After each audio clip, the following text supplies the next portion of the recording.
জামাত BNP অতি গুরুত্বপূর্ণ কিছু বিষয়ে জরুরি ভিত্তিতে ঐক্যমত হয়েছে।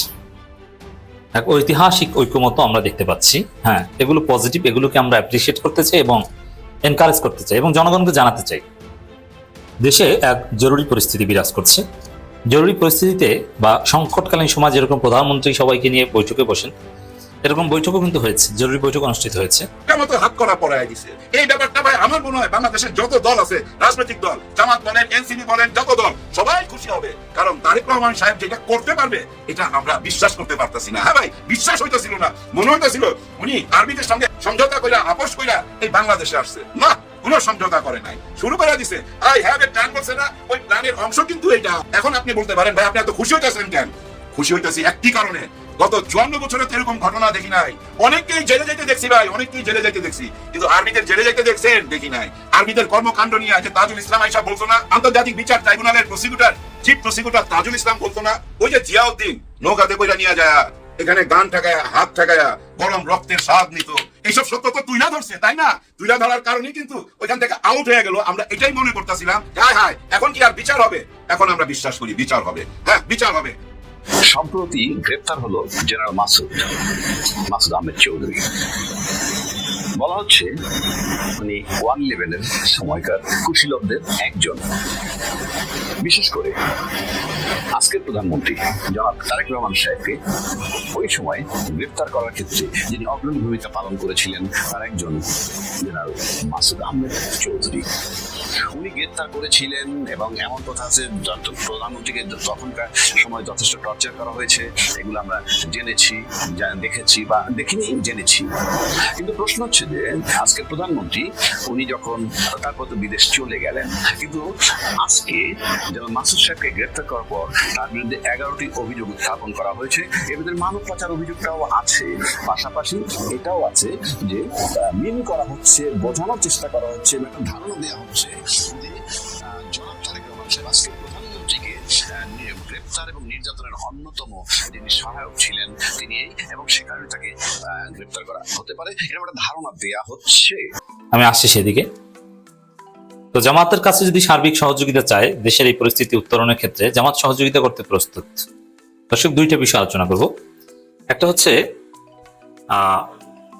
জামাত বিএনপি কিছু বিষয়ে ঐক্যমত হয়েছে এবং ঐক্যমতের ভিত্তিতে তারা চমৎকারভাবে এগিয়ে যাচ্ছে, এবং বাকি বিষয়েও রাজপথে কিছু জলঘোলা করে শেষ পর্যন্ত ঐক্যমত হবে। আরেকটা বিষয় হচ্ছে জ্বালানি তেল নিয়ে বাংলাদেশে যে সংকট, বিশ্ব এক সংকটের মুখে, সেখানে বাংলাদেশের সংকট নাই এটা যারা বলবে তারা মিথ্যুক। তো বাংলাদেশে কিছু গারল মন্ত্রী আছে বলছে কোনো সংকট নেই, অথচ সারা পৃথিবীতে সংকট। এই সংকট মোকাবেলায় মাননীয় প্রধানমন্ত্রী নিজে বৈঠক করেছেন। প্রধানমন্ত্রী সভাপতিত্বে জ্বালানি পরিস্থিতি নিয়ে বিশেষ বৈঠক। এই বিশেষ বৈঠক সাধারণত জরুরি পরিস্থিতিতে করা হয়। এর মানে একটা খারাপ অবস্থা, দেশের পাম্পগুলোতে জ্বালানি নেই এবং সাধারণ জনগণকে জরুরি প্রয়োজন যার তাকে বঞ্চিত করে বিএনপি সন্ত্রাসীরা আগে ভাগে জ্বালানি ভরে নিচ্ছে। বিএনপি সন্ত্রাসীরাই সংকটকে আরো বাড়িয়ে দিচ্ছে। কোথাও কোথাও বিএনপির লোকজন এক্ষেত্রে গণধোলাইও খাচ্ছে। তো দর্শক, এই পরিস্থিতি সামাল দেওয়ার সর্বোচ্চ চেষ্টা প্রধানমন্ত্রী করছেন, এবং এক্ষেত্রে যদি প্রয়োজন হয় বিরোধী দলের হেল্প চাইলে জামাত প্রস্তুত। জামাতও চেষ্টা করছে বিকল্প প্রস্তাবনা দিয়ে। এমনকি জামাতের আপনারা জানেন যে শ্যাডো ক্যাবিনেট, সেই ছায়া মন্ত্রিসভা গঠনের কাজ চলছে। এখন যদি ছায়া মন্ত্রিসভা থাকতো জ্বালানি সংকট কিভাবে সমাধান করা যায়, জামাত বিকল্প প্রস্তাব দিত, তাহলে অসাধারণ কিছু ঘটতো। এই জন্য এটা জরুরি ভিত্তিতে শ্যাডো ক্যাবিনেট গঠন করা দরকার। আর জামাতের কাছে বিকল্প অনেক প্রস্তাবনা পদ্ধতি যেগুলো আছে, এই সংকটকালীন পরিস্থিতি মোকাবেলা করার জন্য জামাত সরকারকে কোঅপারেট করতে প্রস্তুত, এবং প্রয়োজনে বিএনপি সরকারও সহায়তা নিবে। দর্শক, মাননীয় তথ্যমন্ত্রী বলেছেন জুলাই যোদ্ধাদের সর্বসম্মতভাবে দায় মুক্তি দেওয়া হবে। এই সর্বসম্মতভাবে কারা? মানে বিএনপি জামাত একমত হয়ে দায় মুক্তি দিবে। এটা একটা ঐতিহাসিক সম্মতি, দায় মুক্তি দেওয়ার ক্ষেত্রে বিএনপি জামাত একমত। শুধু এক্ষেত্রে না, বিএনপি জামাত নানান বিষয়ে একমত। জামাতকে মোটেও ডিহিউম্যানাইজ করা যাবে না। জামাত এদেশের ফার্স্ট ক্লাস সিটিজেন। জামাত স্বাধীনতার পক্ষের শক্তি, স্বাধীনতার বিপক্ষের হিসাবে ট্রিট করা, এরকম কোনো আচরণ করা সরকারের পক্ষ থেকে বিএনপি সরকার করবে না, করতে পারবে না। এই বিষয়ে একমত হয়েছে, যার ফলে আপনারা দেখছেন জামাত স্মৃতিসৌধে যাচ্ছে রাষ্ট্রীয় প্রোটোকলে।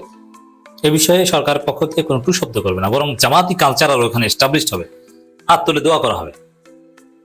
তবে জামাত একটু ছাড় দিচ্ছে, সেটা হচ্ছে অধ্যাপক গোলাম আজমকে বিসর্জন দেয়া, যে তাকে প্রাসঙ্গিক রাখবে না জামাত। দলীয় ফোরামে গোলাম আজমকে চর্চা করবে জামাত, কিন্তু রাষ্ট্রীয় কোনো ফোরামে জামাত গোলাম আজমকে রিলেভেন্ট করতে চাইবে না। এই শর্তে বিএনপি জামাত ঐতিহাসিক ঐক্যমতে পৌঁছেছে। ৭১ প্রশ্নে, মুক্তিযুদ্ধ প্রশ্নে, আরো নানান জাতীয় দিবস প্রশ্নে, এমনকি জুলাই যোদ্ধাদের দায় মুক্তি দেওয়ার ক্ষেত্রেও বিএনপি জামাত একদম সর্বসম্মতভাবে দায় মুক্তি দিবে। তো এটা একটা পজিটিভ সাইন। আরো নানান বিষয়ে এরকম একমত হওয়ার চেষ্টা করছে। জুলাই সনদ বিষয়ে এরকম ঘুরে ফিরে একটা পর্যায়ে একমত হওয়া যাবে। তবে জামাতকে কিছুদিন আন্দোলন করতে হবে, এতে কোনো সন্দেহ নেই। আর বিএনপি সরকার একটা ভালো দিক হচ্ছে, তারা আন্দোলনের কোনো মুখে পড়ার সম্ভাবনা থাকলে তারা পিছু হটে খুব সহজে, এবং ফেসবুক সমালোচনায় অনেক সিদ্ধান্ত থেকে তারা ফিরে এসেছে। যেমন এই পুলিশ হত্যার তদন্ত করবে করে, কিন্তু বিরোধী দলের চাপের মুখে তদন্ত করবে না, বরং পরিপূর্ণ দায় মুক্তি দিবে। এবং এই পরিপূর্ণ দায় মুক্তি দেওয়া এটাকে এর মধ্য দিয়ে ৭১-এ প্যারালাল করা হলো ২৪-কে। সেখানে জামাতের সমস্যার অর্ধেক সমাধান এমনিতে হয়ে গেছে। আর বিএনপির সামনে এর কোনো বিকল্প নাই।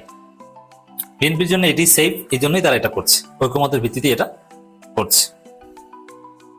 জুলাই যোদ্ধাদের সর্বসম্মতভাবে দায় মুক্তি দেওয়া হবে বলে জানিয়েছেন তথ্য ও সম্প্রচার মন্ত্রী জহিরুদ্দিন স্বপন। তিনি বলেন, আগামী সংসদ অধিবেশনে এই সংক্রান্ত আইন পাশ হবে। সরকার ১ মাস পূর্তি উপলক্ষে সচিবালয় প্রেস ব্রিফিং এ তিনি এই কথা বলেন।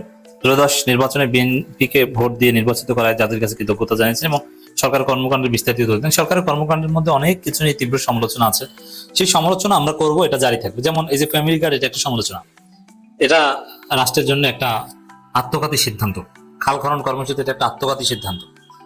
এবং এই যে বৃক্ষরোপণ, এই সিজনে বৃক্ষরোপণ স্টার্ট করা, এই যে লোক দেখানো, এগুলো আত্মঘাতী সিদ্ধান্ত। তো দর্শক, কৃষক কার্ড দিবে, ইমাম মসজিদের সম্মানিত, এগুলোর পিছনে দুর্বিসন্ধি আছে, স্বাভাবিক নয়। এগুলো বিরোধী দলের সাথে আলাপ আলোচনা করে সংসদে আইন পাশের মাধ্যমে একটা কাঠামোগত ভাবে করলে ভালো হতো, কিন্তু লোক দেখানো নির্বাচনী প্রতিশ্রুতি বাস্তবায়ন করছে, এটা ঠিক না। জ্বালানি তেলের দাম বাড়ানোর পরিকল্পনা নেই, তথ্যমন্ত্রী কথা বলেছেন যে দাম বাড়াবে না। এখন দাম যদি না বাড়াতে হয়, কোন প্রক্রিয়ায় দামটা সমন্বয় করবে? ভর্তুকি দিতে হবে প্রচুর, যেখানে বিশ্ববাজারে দাম বেড়ে গেছে। এমনকি জ্বালানি তেলের দাম $150 ছাড়ালে এটা পৃথিবীব্যাপী একটা দুর্ভিক্ষের কারণ হতে পারে। যে সেই জায়গায় যেখানে পৃথিবী একটা দুর্ভিক্ষের মুখে, সেখানে বাংলাদেশ দাম বাড়াবে না, এটা কতদিন পারবে? তো এই বিষয়ে তার কাজ করছে। দাম বাড়াবে না মানে কি তেলই পাওয়া যাবে না নাকি? আরে ভাই, তেলই নেই, দাম বেড়ে আর কি হবে? এটা করবে? যাই হোক, কিছু একটা করতে হবে। এক্ষেত্রে জামাতের কাছে বিকল্প কি আছে? তারাও সরকারের কাছে সরবরাহ করছে কিংবা করবে। দেশে এই মুহূর্তে জ্বালানি সংকট নেই, আবার সীমিত সংকট আছে। বলেন যে সংকট সমাধানের চেষ্টা করছে। সংকট আছে, এটা আমি আপনি সবাই দেখি চোখের সামনে। তেল পাওয়া যায় না, দ্যাটস ইট, ফাইনাল। তো সংকট নেই, মিথ্যা কথা কেন বলছেন? সংকট নেই আপনাদের বিএনপির লোকজনের, কারণ আপনারা অবৈধভাবে সিরিয়াল ব্রেক করে আপনারা নিয়ে নেন। সরকারের মন্ত্রীদের জন্য আলাদা রিপোর্ট করা আছে, কিন্তু সাধারণ জনগণ যারা উবার চালিয়ে, পাঠাও চালিয়ে জীবিকা নির্বাহ করে, তারা তেল পাচ্ছে না। মন্ত্রীবান মধ্যপ্রাচ্য সংঘাতে অন্যান্য দেশের মতো বাংলাদেশেও কঠিন পরিস্থিতির মুখে আছে। তবে এই দেশে এই মুহূর্তে জ্বালানি সংকট নেই এবং জ্বালানির মূল্য বাড়ানোর কোনো পরিকল্পনা সরকারের নেই। কিন্তু মির্জা ফখরুল তো বলেছেন যে মূল্য বাড়ানো লাগবে, বাড়ানো হতে পারে। তো আপনাদের কথা কাজে মিল নেই। প্রধানমন্ত্রী সভাপতিত্বে জ্বালানির পরিস্থিতি নিয়ে বিশেষ বৈঠক হয়েছে, তবে এখানে জামাতের হেল্প নিতে হবে। দেখেন, কানাডিয়ান জ্বালানি মন্ত্রী বলেছেন, ইতিহাসের সবচেয়ে বড় জ্বালানি সংকটের মুখোমুখি বিশ্ব। তো ইতিহাসের সবচেয়ে বড় জ্বালানি সংকটের মুখোমুখি হলে সেখানে বাংলাদেশে দাম বাড়ানো হবে না, এর চেয়ে চাপাবাজি আর কি হতে পারে? দাম বাড়ানো এটা অনিবার্য। দাম বাড়িয়ে কিভাবে সুষ্ঠু বন্টন করতে পারেন, যার প্রয়োজন যতটুকু ততটুকু যেন নেয়। এক্ষেত্রে যেন কোনো সিন্ডিকেট, ব্ল্যাকে বিক্রি, দাম তো বেড়ে গেছে, দ্বিগুণ দামে, 1.5 গুণ দামে ব্ল্যাকে তেল পাওয়া যায়। তো দর্শক, নানান বিষয়ে জামাত বিএনপি ঐক্যমত হচ্ছে এবং দেশে এক জরুরি পরিস্থিতিতে জরুরিভাবে বিএনপি পরিস্থিতি মোকাবেলা করার চেষ্টা করছে, কিন্তু উল্টোপাল্টা কথা থামছে না। পরিস্থিতিকে অস্বীকার করার যে একটা ট্রেন্ড, এটা থামছে না। সম্প্রতি গ্রেপ্তার হলো জেনারেল মাসুদ আহমেদ চৌধুরী। বলা হচ্ছে মানে 1/11-এর সময়কার কুশীলবদের একজন, বিশেষ করে আজকের প্রধানমন্ত্রী জনাব তারেক রহমান সাহেবকে ওই সময় গ্রেফতার করার ক্ষেত্রে যিনি অগ্রণী ভূমিকা পালন করেছিলেন তার একজন জেনারেল মাসুদ আহমেদ চৌধুরী। উনি গ্রেফতার করেছিলেন এবং এমন কথা আছে প্রধানমন্ত্রীকে তখনকার সময় যথেষ্ট টর্চার করা হয়েছে, এগুলো আমরা জেনেছি, দেখেছি বা দেখিনি, জেনেছি।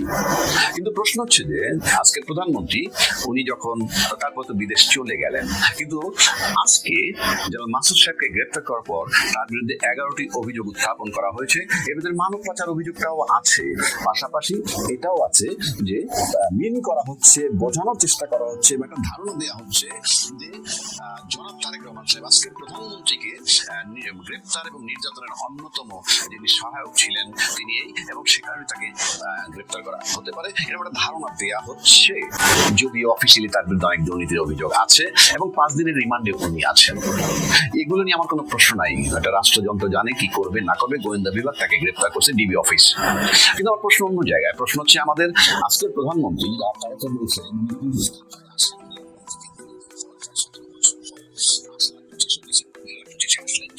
কিছুদিন আগে উনি অনলাইনে কিছু সশস্ত্র বাহিনীর অফিসারদের সাথে উনি অনলাইনে একটু সাক্ষাৎ করেছেন, মানে কথাবার্তা বলেছেন, এবং সেখানে অনেক পুরনো বিষয় তুলে এনে এবং সিম্বলিক ভাবে ওখানে জেনারেল ফাতেমি রুমি সাহেব উপস্থিত ছিলেন, যিনি একসময় ডিজিএসএস এর ছিলেন, তার কাছে উনি অফিসিয়ালি ক্ষমা চেয়েছেন এবং সকলের সাথে একটা বিদ্যতাপূর্ণ পরিবেশ তৈরি করে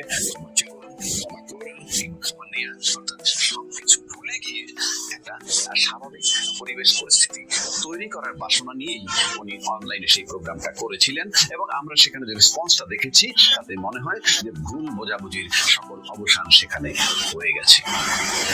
তারপরে দেশে আসলেন এবং আসার পর যখন উনি নির্বাচন করলেন এক সময় প্রধানমন্ত্রী হয়ে গেলেন এবং গণতান্ত্রিক ধারাবাহিকতা আমরা ফেরত আসলাম বলে আমরা মনে করছি। ঠিক এখন অলরেডি সরকারের বয়স প্রায় 1.5 মাস হয়ে যাচ্ছে, 1.5 মাস হয়ে যাচ্ছে। এখন চট করে জেনারেল মাসুদ আহমেদ চৌধুরীকে গ্রেফতার করার পরে কি মানে কেমন বিষয়টা হয় যে সবকিছুর অবসান করেই তো আমাদের জনাব তারেক রহমান সাহেব আজকের প্রধানমন্ত্রী উনি আসছেন। যদি উনি আসার আগে বলেছিলেন কি যে আমার আসার সিদ্ধান্তটা আমার একার নয়, তার মানে এই যে সমঝোতা বলি অন্যান্য নিশ্চয়ই আরো কতগুলো বিষয় ছিল, সবকিছু দিয়ে উনি একটা জায়গায় নিশ্চয়তা নিয়েই উনি এসেছিলেন বলে আমার কাছে মনে হয়। এবং তারপরে আমার কাছে মনে হয় না যে জেনারেল মাসুদ সাহেবকে গ্রেফতার করার জন্য উনি নির্দেশ দিতে পারেন না ইঙ্গিত দিতে পারেন, এটা ব্যক্তিগতভাবে আমি মনে করি। আমার মনে করাটা ভুলও হতে পারে, সেটা ভিন্ন কথা। কেননা আমরা 1/11-এর কুশীলব হিসাবে যদি জেনারেল মাসুদকে গ্রেফতার করবেনই প্রধানমন্ত্রীর নির্দেশে, তাহলে 1/11-এর কুশীলব হিসাবে যারা ফসলটা ঘরে রেখেছে সেই আওয়ামী লীগ দীর্ঘ 15 বছর, সেই আওয়ামী লীগের দোসর হিসাবে চিহ্নিত রাষ্ট্রপতি তো এখনো বহাল তবিয়তে আছে। এবং এবার ঈদে যেভাবে কোলাকুলি করলেন দুইজন প্রধানমন্ত্রী এবং রাষ্ট্রপতি, তাতে তো মনে হয় যে সেই স্বভাব সুলভ যেটা উনি বলে আসছিলেন অত্যন্ত বিনয়ী, এবং উনি প্রতিহিংসার রাজনীতি করবেন না বলে যে ধারণাটা দেওয়া হয়েছিল, এবং এই কোলাকুলির মধ্য থেকে আমার কাছে সেটাই মনে হয়েছে যে হ্যাঁ উনি প্রতিহিংসার রাজনীতি করার পক্ষপাতী না, বা উনি ওভাবে চিন্তাও করেন না, এবং উনি অতীত ভুলে গিয়ে সামনের দিকে এগোতে চান। সেক্ষেত্রে আমরা যদি জিনিসটাকে এইভাবে বিবেচনায় নেই যে আজকে ওনাকে তাহলে গ্রেফতার করা হয়েছে, কেন করলো, কি জন্য করলো, মানে অপরাধী যদি বলি, আমরা তো বাংলাদেশ সম্পর্কে জানি যে কত দুর্নীতির কথা বলবেন, যারা যত বেশি বড় দুর্নীতিবাজ তারা তত বেশি শেল্টার নিয়ে থাকে। সেক্ষেত্রে জেনারেল মাসুদ আহমেদ সাহেবকে গ্রেফতার করাটা 5ই আগস্টের পরে অনেকেই তো গ্রেফতার হয়েছেন সেই সরকারের বা সেই কুশীলব যারা ছিলেন, এবং কুশীলবের বদৌলতে যারা এমপি হয়েছেন, মাসুদ সাহেব একজন, ওই গ্রেফতার তখন হননি। আজকে যেখানে উদারপন্থী বা অন্তত অতীত ভুলে গিয়ে সামনের দিকে এগিয়ে যাওয়ার চিন্তা যে প্রধানমন্ত্রী করতেছেন জনাব তারেক রহমান সাহেব, আমার কাছে কেমন যেন আস্থা আনতে কষ্ট হচ্ছে, যেন ওনার ইঙ্গিত ইশারা কিংবা নির্দেশনা ছিল কিনা আমার সন্দেহ হয়। এখন প্রশ্ন হচ্ছে রাষ্ট্র তার আপন গতিতে চলে, আর এই গ্রেফতার যে বিষয় সেটা হয়তো স্বরাষ্ট্রমন্ত্রী সবচেয়ে ভালো জানবেন, যেহেতু স্বরাষ্ট্রমন্ত্রী হিসাবে যিনি আছেন তিনি অত্যন্ত চৌকস এবং এবং তারেক রহমান সাহেবের আত্মীয় বলেন, তারপরে তারেক রহমান সাহেবের শিক্ষক ছিলেন, এটাও আমি জেনেছি, আজকে স্বরাষ্ট্রমন্ত্রী, প্লাস উনি একজন বিশ্ববিদ্যালয়ের এলএলবি অনার্স এলএলএম করা ছাত্র, এবং উনি বিসিএস পরীক্ষায় দিয়ে উনি বেশ নিজেকে কোয়ালিফাই করে ক্যাডার ভিত্তিক চাকরি করেছেন।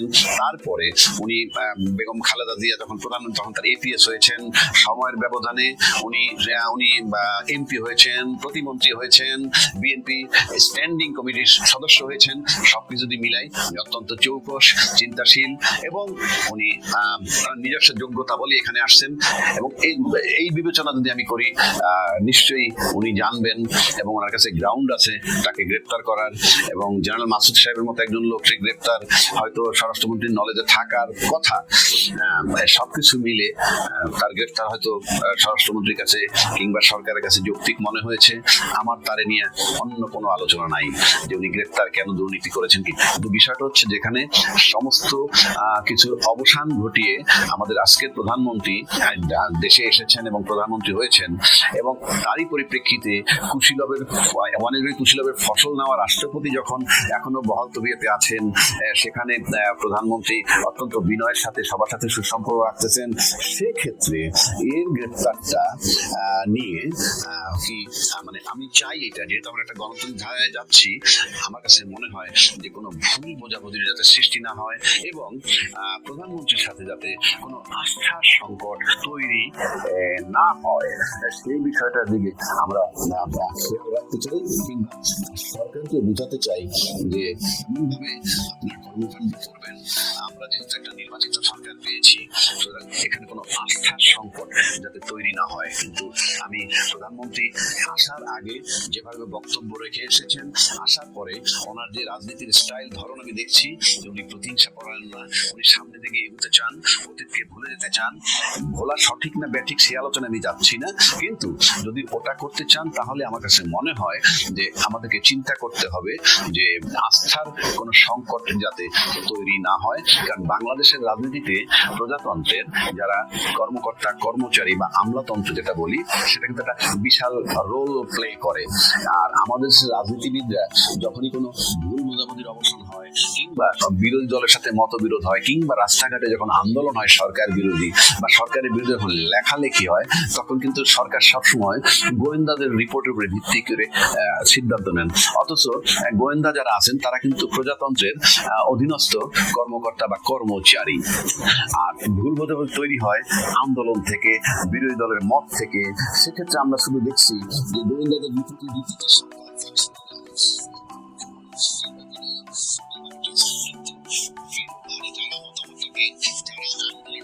মাঠে ঘাটে তাদের সাথে কিন্তু বসেন না, তাদের সাথে বসলে কিন্তু অনেক আন্দোলন রাজনৈতিক ভাবে সমাধান হয়ে যায়। কিন্তু আমরা বারবারই দেখেছি যে না, সবসময় সরকার আমলাদের উপর নির্ভর করে। সুতরাং আজকে মাসুদউদ্দিন সাহেব গ্রেপ্তার হয়েছেন, সেক্ষেত্রে গ্রেপ্তার হচ্ছেন ভালো কথা, সিদ্ধান্ত কি নেবেন সরকার সিদ্ধান্ত নেন, কিন্তু পার্শ্ব প্রতিক্রিয়া কি হয় সরকারের সাথে বা আমাদের প্রধানমন্ত্রীর সাথে কোনো আস্থার সংকট যাতে তৈরি না হয়, সেদিকটাও খেয়াল রাখবেন এই স্বরাষ্ট্র মন্ত্রণালয় কিংবা যারা এই আইন প্রয়োগকারী সংস্থা হিসেবে আছেন।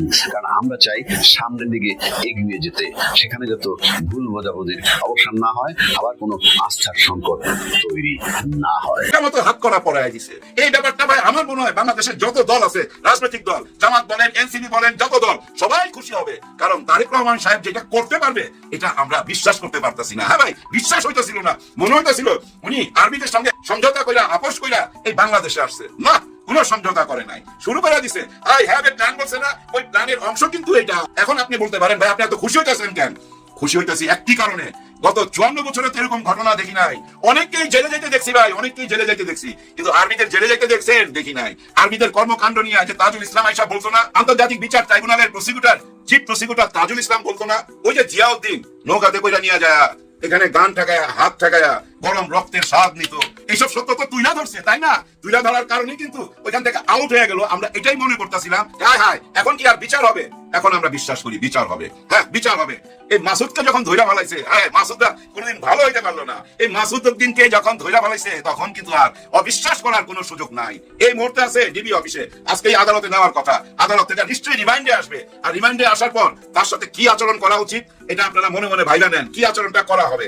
ভাই ঠিকই আছে, কারণ কি জানেন, এই ধরনের বিচার যদি না হয়, অর্থাৎ সে যেই হোক না কেন, হইতে পারে সে আর্মি জেনারেল, হইতে পারে সে বড় পুলিশ অফিসার, হইতে পারে র্যাব অফিসার, তাতে কি যায় আসে, অন্যায় করলে তো বিচার হইতেই হবে। আর ওই বিচারটা শুরু হইলো। হ্যাঁ, দেখতে ভালো লাগছে ভাই। এই জেনারেল মাসুদের বিচার হওয়া মানে কি জানেন, সবাই বিচার হবে, সে যেই হোক না কেন তার বিচার হইতে হবে। বিচারের সংস্কৃতি যদি চালু না করা হয়, তাহলে দেশ কোনোদিনই ভাই নিজের লাইনে আসবে না, সঠিক পথে আসবে না। এটা তো সবাই জানেন, কেউ বিচারের ঊর্ধ্বে না, এটাই তো প্রমাণ করতে হবে তারেক রহমান সাহেবকে। হ্যাঁ, তারেক রহমান সাহেব যেভাবে বিচার কার্য চালু করে দিয়ে গেছে, আন্তর্জাতিক বিচার ট্রাইব্যুনালের বিচার যেভাবে চলতেছিল সেই গতিতেই চলতে হবে। যারা এসি বাসে করে আসতেছিল তাদেরও বিচার হইতে হবে, এই জেনারেল মাসুদেরও বিচার হইতে হবে। ও একা না, ওর সাথে আরো অনেকেই ছিল, ওর কাছ থেকে রিমাইন্ডে ওই নামগুলো টাইনা বাইর করতে হবে, তাদেরকে বিচারের আওতায় আনতে হবে, সবাই বিচারের আওতায় আনতে হবে। অন্যায় করলে ছাড় দেওয়া যাবে না, তাহলে দেশটা সুন্দর পথে যাবে এবং সারা বাংলাদেশের মানুষের বিশ্বাস পাবেন। আর দোয়া পাবেন কখন, যখন আপনি জুলাই সনদপত্রের ঘোষণা দিবেন, বৈধতা দিবেন, তখনই কিন্তু দোয়াটা আসবে। এখন আপনাকে মন থেকে পছন্দ করতেছে, যদি দেশের মানুষের দোয়া চান তাহলে জুলাই সনদপত্রের স্বীকৃতি দেন, 24কে স্বীকৃতি দেন এবং সমস্ত অপরাধী বিচার করবেন। আর যারা অপরাধ করে নাই তাদেরকে মুক্ত করে দেন, প্রতিহিংসার রাজনীতিতে যাবেন না। তবে এর বিচার করতে হবে, মেরুদণ্ড ভাঙার হিসাব তার কাছ থেকে নিতেই হবে, এই জুলুমের বিচার হইতে হবে। আর নিরপরাধ যারা, তাদেরকে ক্ষমা ঘোষণা করে দেশে ফিরে আনতে হবে। ভাই অনেকে বিদেশে রয়ে গেছে, যেমন আমাদের সাকিব আল হাসান, ওকে দেশে ফিরে আনেন। খেলার মাঠে দেখতে চাই বিশ্বের সেরা প্লেয়ারকে, আর আমাদের দেশের রাজনীতিবিদদেরকে আমরা রাজনীতির মাঠে দেখতে চাই। জুলাই সনদপত্র যতক্ষণ আদায় না হবে ততক্ষণই ভাই ওই এক দাবি নিয়ে আদায় যেতে হবে। তবে আমার বিশ্বাস বিএনপি সরকার সমস্ত দাবি মেনে নিবে। জামাত শিবির আগামী 48 ঘন্টার মধ্যে এক ঐতিহাসিক চমক নিয়ে হাজির হবে বাংলাদেশের রাজনীতিতে। পুরো জাতি তাকিয়ে তাকিয়ে দেখবে এবং এটা নিয়ে তোলপাড় সৃষ্টি হবে। এক নতুন দিগন্তের শুভ সূচনা করবে আমিরে জামাত, জাতীয় সংসদের প্রধান বিরোধী দলের নেতা ডাক্তার শফিকুর রহমান। এটা নিয়ে তোলপাড় সৃষ্টি হবে, অনেকে কান্নাকাটি করবেন, অনেকে ফতোয়াবাজি করবেন, কিন্তু কিছু করার নাই। এটা হবে এক নতুন অগ্রযাত্রা। দর্শক, 26শে মার্চ উপলক্ষে জাতীয় স্মৃতিসৌধে যাবেন আমিরে জামাত। এর আগে শহীদ মিনার জয় করে এসেছেন আমিরে জামাত। It's very significant. কেন সিগনিফিকেন্ট আমি আসি। এবার স্মৃতিসৌধে যাবেন। এর আগে শহীদ মিনারে জামাত ইন, এর মানে শাহবাগী আউট। শুধু আমিরে জামাত শহীদ মিনার গিয়েছেন তা না, শহীদ মিনার থেকে শহীদ মিনারকে ইসলামাইজ করেছে। ওখানে দোয়া মোনাজাত হয় পশ্চিম দিকে ফিরে, প্রধানমন্ত্রী থেকে শুরু করে 3 বাহিনীর প্রধান দোয়া মোনাজাত করে। এর মানে শহীদ মিনারকে জামাত ইসলামাইজ করেছে, জামাতের পদচারণায় মুখরিত হয়েছে। আর জামাত ইন করেছে মানে ওইখানে শাহবাগীদের কোনো খাওয়া নেই। এরপরে জাতীয় স্মৃতিসৌধে, সেখানে বাকি ছিল অবশ্যই স্মৃতিসৌধে সাবেক মন্ত্রী, সাবেক আমিরে জামাত মাওলানা মতিউর রহমান নিজামী সহ জামাত নেতৃবৃন্দ একবার গিয়েছেন, জাস্ট একবার। কিন্তু এখন থেকে জামাত নিয়মিত যাবে। এর মানে শহীদ মিনার, স্মৃতিসৌধ, এগুলোতে জামাতের পদচারণা থাকবে নিয়মিত এবং ওই জায়গাগুলো ইসলামাইজড হবে। স্মৃতিসৌধেও দেখবেন যে দোয়া করা হচ্ছে। এমনকি আমি বিশ্বাস করি প্রধানমন্ত্রী থেকে শুরু করে 3 বাহিনী প্রধানমন্ত্রী পরিষদ সদস্যবৃন্দ তারাও দোয়া করবেন, এমনকি রাষ্ট্রপতি চুপ্পুও দোয়া করবেন। তো এখানে এটা জামাতের ইতিহাসে, বাংলাদেশের রাজনীতির ইতিহাসে একটা সিগনিফিকেন্ট প্যারাডাইম শিফট হবে যে জামাত শহীদ মিনার গেছে, এবার স্মৃতিসৌধে যাবে। এটা নিয়ে কেউ ফতোয়াবাজি করবেন, কিন্তু দেশে যেটা ওই ফতোয়াবাজির কোনো প্রভাব থাকবে, ইসলামিক অঙ্গনও জামাতের সুপ্রিমেসি থাকবে এবং বাংলাদেশের কালচারাল অঙ্গনও জামাত প্রতিষ্ঠিত হচ্ছে। এবং জামাত বিএনপি এটা যৌথভাবেই করছে। ওখানে যে কি করবে, জামাত কি করবে, বিএনপি কি করবে, বিষয়ে তাদের মধ্যে আন্ডারস্ট্যান্ডিং রয়েছে। প্রধান বিরোধী দল যদি শহীদ মিনারে না যায়, স্মৃতিসৌধে না যায়, এটা সরকারি দলের জন্য বিব্রতকর। এই কারণে একটা আন্ডারস্ট্যান্ডিং যে আপনারাও আসবেন, আমরা তো আসি, আপনাদের যে স্বতন্ত্রবোধ, দোয়া মোনাজাত, ইসলামিক কালচার, সেটা আমরাও পালন করবো, আপনারাও করবেন, আপনারাও আসবেন। মোটের উপর এটা নিয়ে বিতর্ক হবে না। এর মধ্যে দিয়ে শাহবাগ আউট হয়ে যায়, উদিচি, আওয়ামী লীগ এগুলো অস্তিত্বহীন হয়ে যায়।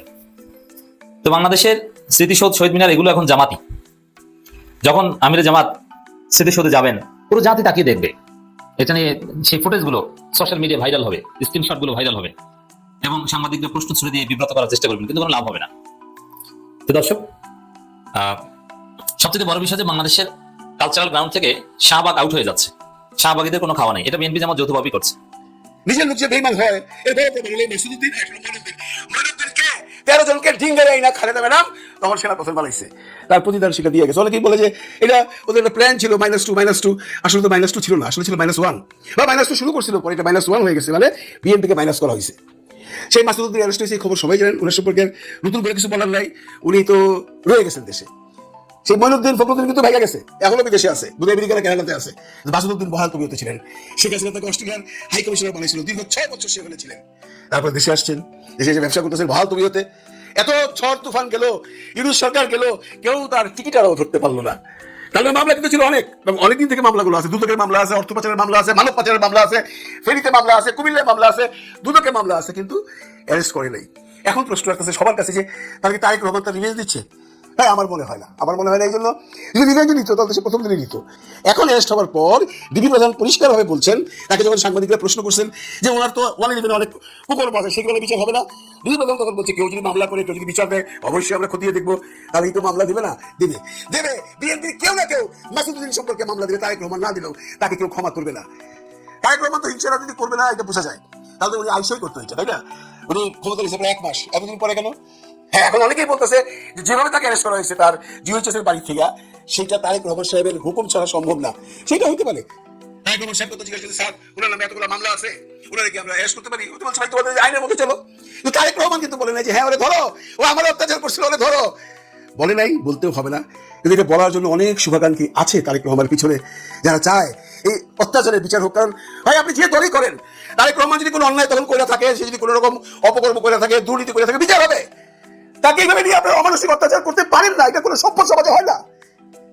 যেরকম ভাবে অত্যাচার করছে সবাই দেখছেন, টুকটাক আপনারা দেখছেন ছবিতে, না? যার উপর দিয়ে গেছে তার কথা চিন্তা করেন। আমি এই জন্যই ভাবি মাঝে মধ্যে যে আপনার ক্রিয়াকর্মের ফল আল্লাহ তাআলা আপনাকে এই দুনিয়াতেই দিয়ে যাবে। যে তারেক রহমান যখন হুইল চেয়ারে বসে লন্ডনে যায়, জীবনেও ভাবে নাই উনি আবার এই দেশের প্রধানমন্ত্রী হয়ে ফেরত আসবেন। না, যে মাসুদুদ্দিন চৌধুরী অস্ট্রেলিয়ার মধ্যে হাই কমিশনার ছিল, কোটি কোটি টাকার মালিক, এত কিছু করছে, তার অবস্থাটা দেখছেন আজকে কিভাবে নিয়ে গেছে তারে। কি লাভ এই শক্তি দেখায়া? কি লাভ এই ক্ষমতা দেখায়া? সব ক্ষমতা তো ধুলিস্যাৎ হয়ে গেছে। মাসুদ সাহেব, আপনি যে কত অত্যাচার করছেন মানুষের কাছে, সমস্ত মানুষের হাহাকার আজকে আপনার উপরে আছে। এই জন্য আল্লাহর হুকুম থেকে এসে আজকে আপনি একটা সামান্য মানব পাচারের মামলায় অ্যারেস্ট হয়েছেন। ভাইবেন না, বা অন্যরা কেউ এটা ভাইবেন না মামলা হয়েছে মানব পাচার, বেরিয়ে যাবো, এরপরেও মামলা হবে। মামলা করার মানুষ আছে। মাসুদুদ্দিন সম্বন্ধে যদি মামলা করতে হয়, বাংলাদেশে 5,000 মামলা দেওয়া যাবে। তারেক রহমান সাহেবের আনুকূল্যে হোক, উপদেশে হোক, আদেশে হোক, অনেকের সাহস বেড়ে গেছে। তারেক রহমান, কারণ মামলা যখন হয়েছে একবার, পেছনে আরো মামলা জুটবে। কিন্তু অনেকেই আবার এখন তারেক রহমানের গুণকীর্তন গাইতেছেন। এই যে লাস্ট আমাদের উপদেষ্টা পরিষদ যারা ছিল, ফারুকি তো স্ট্যাটাসের উপরে স্ট্যাটাস, স্ট্যাটাসের উপরে স্ট্যাটাস, বিরাট কাজ করছে তারেক রহমান, ভাগের বাচ্চা তারেক রহমান। এটা হওয়া উচিত। ওই যে শফিকুল ইসলাম ডাকলেন, শফিক সাহেব তো বলেই ফেলাইছে এখনো তো এত অত্যাচার হয়েছে, এতদিন কোনো কথা বলেন নাই কেন? আপনারা তো সরকারে ছিলেন, হ্যাঁ, বলেন নাই? আর আপনাদের হইয়া রাখি, এই যে শুরু হলো না, বিচার কিন্তু সবারই হবে। যদি যদি আপনারা এই 24-এর আন্দোলনের পরে উপদেষ্টা হইয়া কোন রকম অন্যায় অত্যাচার করে থাকেন, টাকা পয়সা বাইরে থাকেন, ভাইগা যান, আপনাদেরও ধরা হবে। বাংলাদেশে, নতুন এই বাংলাদেশে একটি অন্যায়কারীকে, একটি মানব পাচারকারীকে, একটি টাকা আত্মসাৎকারীকে ক্ষমা করা হবে না। এই সরকার করবে না। তার প্রমাণ মাসুদুদ্দিন চৌধুরী। অনেকে এই প্রশ্ন তুলতেছেন, আচ্ছা এই 111-এর পরে আপনার বাইরুদ্দিন, ফখরুদ্দিন পালায় গেল, মাসুদুদ্দিন কেন পালাইলো না? ওই অবস্থায় কনফারেন্স ছিল, উনি ভেবেছেন ওনার পিছনে একটা মহাশক্তি আছে আর্মির, তারা ঢাকাতে তাকে তারেক রহমানের এই সরকার অ্যারেস্ট করতে পারবে না। আমি এই সরকারের কথা এই জন্য বলছি যে আপনারা জানেন ইউনূস সরকারের সময় তার সম্পর্কে কোনো আলোচনাই হয় নাই, বা ইউনূস স্যার এটা নিয়ে কোনো রকম আলোচনায় যাইতে চায় নাই। ওইখান থেকে যখন সে পার হয়ে আসছে, তখন এইটা ভাবছে তারেক রহমান আমাকে কিছু করবে না। কিন্তু উনি ভুলে গেছেন যে ওনার কথাই, ওনার অর্ডারেই তারেক রহমানের উপর অত্যাচারগুলো হয়েছিল। উনি যে কুশীলব ছিলেন এটা বাংলাদেশের শিশুরা পর্যন্ত জানে। মঈনুদ্দিন, ফখরুদ্দিন, মাসুদুদ্দিন, এই 3 উদ্দিনের মধ্যে এই মাসুদুদ্দিন ছিল সবচেয়ে শক্তিশালী। সব কিছু সে চালাইতো। বাংলাদেশের তৎকালীন সময় বাচ্চারা মাসুদুদ্দিনের নাম শুনতো। অনেকে ভাইতে করে কইতো, জানেন? আমি এমনও শুনছি, বাচ্চারা ঘুম পাড়াবার সময় আমরা আগে বলতাম এই ঘুমাও ঘুমাও, পুলিশ আসবে। ওই সময় বলতো এই ঘুমাও, নইলে মাসুদুদ্দিন আসবে। এমন গল্পও কিন্তু বাংলাদেশে আছে। এই মাসুদুদ্দিন অ্যারেস্ট হয়েছে।